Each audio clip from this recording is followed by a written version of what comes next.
എല്ലാവർക്കും നമസ്കാരം. നമ്മൾ ഇന്ന് നോക്കാൻ പോകുന്നത് PSC എക്സാംസിന് വേണ്ടിയിട്ടുള്ള സിവിക്സ് പാർട്ടിൽ നിന്നും പൊതുഭരണം അഥവാ പബ്ലിക് അഡ്മിനിസ്ട്രേഷൻ ആണ്. വീഡിയോ ഇഷ്ടപ്പെടുന്ന എല്ലാവരും ചാനൽ സബ്സ്ക്രൈബ് ചെയ്യുക, ലൈക്ക് ചെയ്യുക, ഷെയർ ചെയ്യുക. രാജ്യത്ത് നിലവിലുള്ള നിയമങ്ങളും ഗവൺമെൻറ്റിൻ്റെ നയപരിപാടികളും വികസന പദ്ധതികളും നടപ്പിലാക്കുന്നതിന് ഭൗതിക സാഹചര്യങ്ങളും മനുഷ്യവിഭവവും ഫലപ്രദമായി വിനിയോഗിക്കുന്നതിനെയാണ് പബ്ലിക് അഡ്മിനിസ്ട്രേഷൻ അഥവാ പൊതുഭരണം എന്ന് പറയുന്നത്.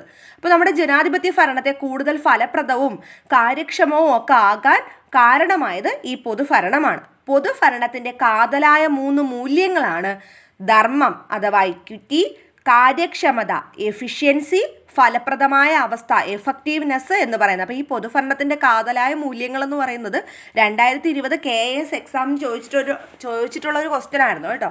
ഇനി പൊതുഭരണത്തിൻ്റെ ലക്ഷ്യം നോക്കാം, ഇമ്പോർട്ടൻ്റ് ആണ്. പൊതുഭരണത്തിൻ്റെ ലക്ഷ്യങ്ങളാണ് ഗവൺമെൻറ് നയങ്ങൾ രൂപപ്പെടുത്തുക. അപ്പോൾ ഗവൺമെൻറ്റിൻ്റെ നയങ്ങൾ രൂപപ്പെടുത്തുക, ജനകീയ പ്രശ്നങ്ങൾക്ക് പരിഹാരം കാണുക, ജനക്ഷേമം ഉറപ്പാക്കുക, ആവശ്യമായ സാധനങ്ങളും സേവനങ്ങളും ലഭ്യമാക്കുക എന്നീ 4 ലക്ഷ്യങ്ങളാണ് പൊതുഭരണത്തിനുള്ളത്. എന്തൊക്കെയാണ്?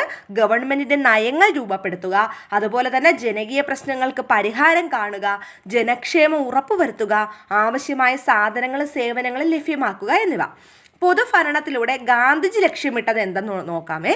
എല്ലാവരുടെയും താല്പര്യ സംരക്ഷണം, കൂടുതൽ പരിരക്ഷയും പരിഗണനയും വേണ്ടവർക്ക് പ്രത്യേകമായ പരിരക്ഷയും പരിഗണനയും കൊടുക്കുക എന്നിവയായിരുന്നു പൊതുഭരണത്തിലൂടെ ഗാന്ധിജി ലക്ഷ്യമിടുന്നത്.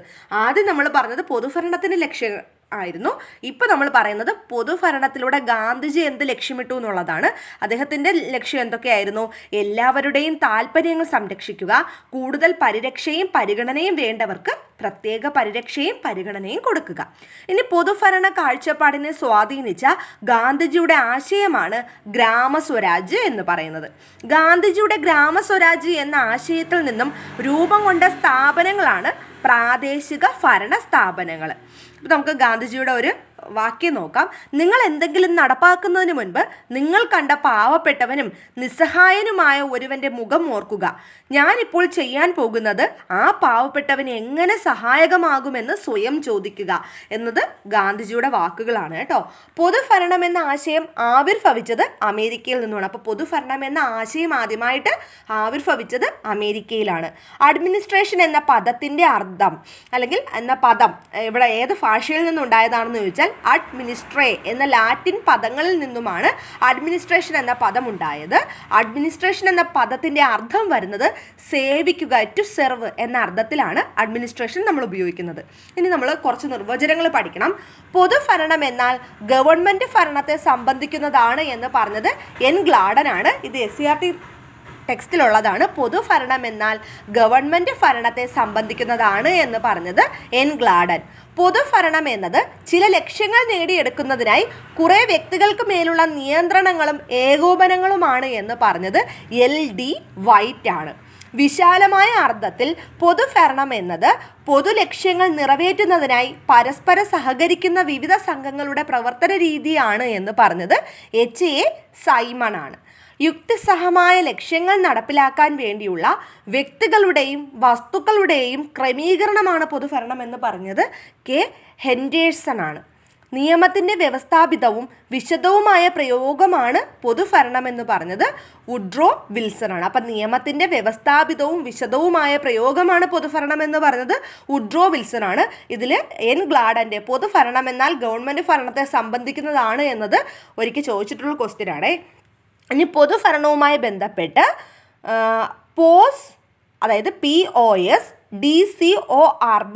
എന്ന പദം രൂപപ്പെടുത്തിയത് ലൂതർ ഗുലിക്കാണ്. ഇതിൽ P വരുന്നത് പ്ലാനിങ്, O വരുന്നത് organising, S staffing, D directing, CO coordinating, R reporting, B budgeting. ഇതറിയാൻ വേണ്ടി പറഞ്ഞതാണ്, ഇതൊന്നും ക്വസ്റ്റ്യനിൽ കണ്ടിട്ടുള്ളതല്ല. ദ സ്റ്റഡി ഓഫ് അഡ്മിനിസ്ട്രേഷൻ എന്ന പ്രബന്ധം എഴുതിയത് വുഡ്രോ വിൽസൺ ആണ്. അപ്പോൾ ദ സ്റ്റഡി ഓഫ് അഡ്മിനിസ്ട്രേഷൻ എന്ന പ്രബന്ധം എഴുതിയത് വുഡ്രോ വിൽസൺ ആണ്.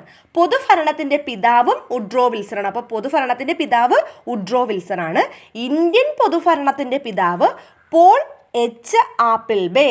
പൊതുഭരണത്തിൻ്റെ പിതാവ് വുഡ്രോ വിൽസൺ, എന്നാൽ ഇന്ത്യൻ പൊതുഭരണത്തിൻ്റെ പിതാവ് പോൾ H ആപ്പിൾബേ ആണ്. വികസന ഭരണത്തിൻ്റെ പിതാവ് ജോർജ് ഗാൻറ്റ് ആണ് കേട്ടോ. വികസന ഭരണത്തിൻ്റെ പിതാവ് ആരെന്ന് ചോദിച്ചാൽ ഉത്തരം ജോർജ് ഗാൻറ്റ്. ആപേക്ഷിക പൊതുഭരണത്തിൻ്റെ പിതാവ് FW റിഗ്സ് ആണ്. FW റിഗ്സ് ആണ് ആപേക്ഷിക പൊതുഭരണം, കമ്പാരിറ്റീവ് പബ്ലിക് അഡ്മിനിസ്ട്രേഷൻ്റെ പിതാവെന്ന് അറിയപ്പെടുന്നത് FW റിഗ്സിനെയാണ്. നൂതന പൊതുഭരണത്തിൻ്റെ പിതാവ് ഡിറ്റ് വാൾഡോ. ഇപ്പം ന്യൂ പബ്ലിക് അഡ്മിനിസ്ട്രേഷൻ അഥവാ നൂതന പൊതുഭരണത്തിൻ്റെ പിതാവ് ഡിറ്റ് വാൾഡോയാണ്. സയൻറ്റിഫിക് മാനേജ്മെൻറ്റ് തിയറിയുടെ പിതാവ് FW ടൈലർ ആണ്. അപ്പോൾ FW ടൈലറിൻ്റെതാണ് സയൻറ്റിഫിക് മാനേജ്മെൻറ്റ് തിയറി എന്നുള്ളത്. Indian Institute of Public administration സ്ഥാപിതമായത് എന്നാണ്? 1954 IIPA Indian Institute of Public administration സ്ഥാപിതമായത് 1954. IIPAയുടെ ആസ്ഥാനം, ഇന്ത്യൻ ഇൻസ്റ്റിറ്റ്യൂട്ട് ഓഫ് പബ്ലിക് അഡ്മിനിസ്ട്രേഷൻ്റെ ആസ്ഥാനം ന്യൂഡൽഹിയാണ്. പോൾ എച്ച് ആപ്പിൾബേയുടെ റിപ്പോർട്ടിനെ അടിസ്ഥാനമാക്കിയാണ് ഈ സ്ഥാപനം ആരംഭിക്കുന്നത്. Indian Institute of Public Administration സ്ഥാപിതമാകുമ്പോൾ ഇന്ത്യയുടെ പ്രധാനമന്ത്രിയായിരുന്നത് ജവഹർലാൽ നെഹ്റുവാണ്. അതായത് ജവഹർലാൽ നെഹ്റുവിൻ്റെ കാലത്താണ് IIPA സ്ഥാപിതമായത്. പബ്ലിക് അഫയേഴ്സ് ഇൻഡെക്സ് പുറത്തിറക്കുന്ന സ്ഥാപനം പബ്ലിക് അഫയേഴ്സ് സെൻ്ററാണ്. ബാംഗ്ലൂരിലുള്ള പബ്ലിക് അഫയേഴ്സ് സെൻ്ററാണ് പബ്ലിക് അഫയേഴ്സ് ഇൻഡെക്സ് പുറത്തിറക്കുന്നത്. പബ്ലിക് അഫയേഴ്സ് സെൻ്റർ സ്ഥാപിച്ചത് ഡോക്ടർ സാമുവൽ പോൾ ആണ്. പബ്ലിക് അഫയേഴ്സ് സെൻ്ററിൻ്റെ നിലവിലെ ചെയർമാൻ സുധാകർ റാവു ആണ്. അടുത്തത് സത്ഭരണം, അതായത് ഗുഡ് ഗവേണൻസിൻ്റെ പ്രധാന പ്രത്യേകതകളാണ്. ഒന്ന് റൂൾ ഓഫ് ലോ, സുതാര്യത, ഉത്തരവാദിത്വം, കാര്യക്ഷമത, അഭിപ്രായ ഐക്യം, പങ്കാളിത്തം മുതലായവ. അപ്പം